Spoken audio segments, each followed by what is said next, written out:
Bonsoir messieurs dames.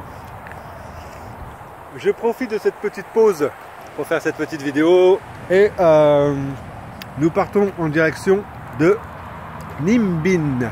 Ninh Binh, c'est une ville un peu hippie où l'on peut consommer tout ce qu'il est interdit de consommer, mais rassurez-vous, moi c'est pas du tout mon genre. Et puis ce soir on devrait retrouver Surfer Paradise.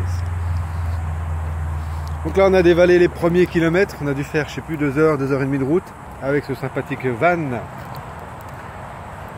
loué pour l'occasion. On s'est arrêté dans une resteria afin de se collationner et de se reposer un petit peu. On repose aussi la voiture et on repose aussi nous-mêmes. C'est important de se reposer un petit peu quand même. Donc on continue la route après s'être bien reposé.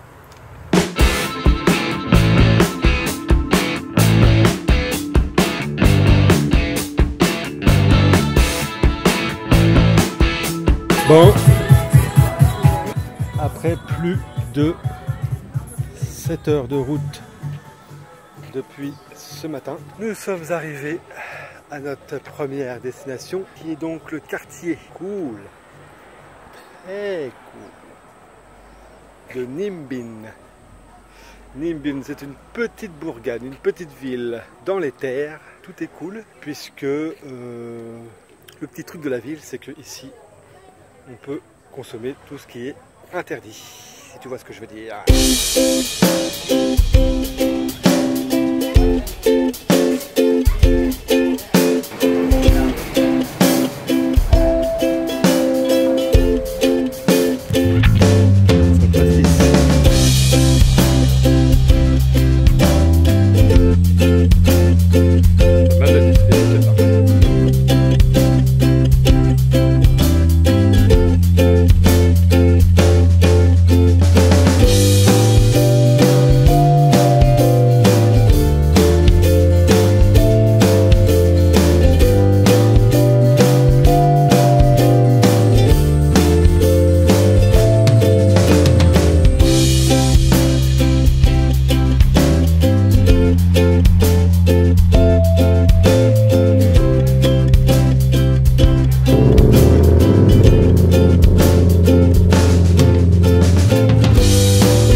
Quitté Ninh Binh, donc on y a passé je crois une bonne demi-heure, on va dire, à se balader et à boire un petit coup. Parti rejoindre donc Surfer Paradise, plus d'une heure, 1h30 de route, ouais, des routes sinueuses.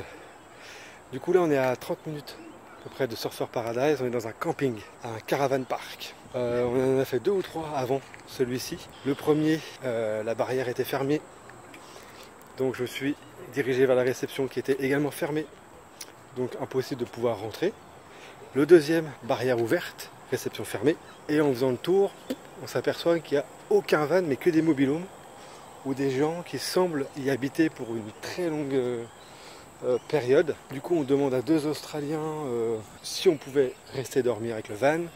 L'un d'eux, un peu éméché, nous baragouine des trucs australiens qu'on comprend rien. Et donc il nous fait un peu comprendre qu'on ne peut pas trop dormir là, etc. Donc on sort du camping en question et à la sortie je le vois qui nous salue de la main de sa voiture, et dans sa voiture il nous attendait. Donc je le suis sans trop savoir où aller vraiment. Et du coup je le suis 5-10 bonnes minutes en voiture. Il nous emmène vers donc ce Caravan Park. Il a un bip qui permet de pouvoir passer la barrière qui était donc fermée et nous demande donc de se positionner à un endroit, donc juste là. Et donc là ça fait à peu près quoi, une demi-heure qu'on est arrivé, on a mis le van au format lit. Nina est partie prendre sa douche, moi je me balade, je pense qu'on va aller manger là-bas tranquillement. Là il doit être 8 heures passées, on est un peu fatigué, on a passé quasiment 8 heures à rouler aujourd'hui. C'était l'une des journées les plus fatigantes sur la route. On va passer notre nuit ici tranquillement et donc demain on va rejoindre Surfer Paradise. Donc allez, bonne nuit.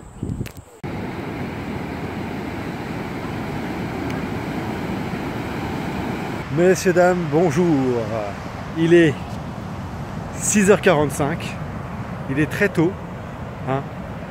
Nous sommes donc arrivés à Surfer Paradise. Nous avons passé une nuit assez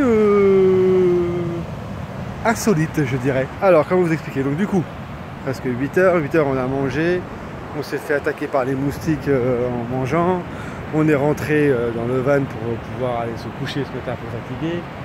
Et on avait très chaud, il faisait super chaud dans le van, donc du coup on a ouvert un peu les fenêtres, les portes, des moustiques qui rentrent, c'était le bordel. Bref, pour faire rapide, on a très peu dormi. J'ai dû dormir 2-3 heures, allez, intercoupé. Ce matin, donc on a décidé de se lever tôt pour qu'on puisse sortir, puisque en fait la barrière était toujours fermée. Donc on ne pouvait pas sortir du Caravan Park. Vers 5h30, donc j'ai attendu au moins 2 bonnes heures, hein, à glandouiller comme ça. Et donc vers les coups de 6h du matin, on a stationné devant la porte, en espérant que quelqu'un sorte pour qu'on puisse sortir avec lui. Et bim, 5 minutes après, quelqu'un est sorti, donc on est sorti avec lui. On est allé voir à la réception si on pouvait quand même payer la nuit.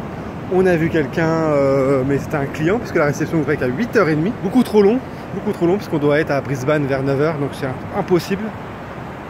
Et on a expliqué à la personne si on pouvait lui donner de l'argent ou combien elle pensait que ça pouvait coûter pour qu'on puisse payer notre nuit. Et elle a dit quoi? Allez, just go, have fun. Nous a laissé pas. En gros, allez, cassez-vous. On fait comme si vous n'étiez pas venu, machin, bref. Et donc là, nous voilà à Surfer Paradise. Regarde ça, c'est magnifique.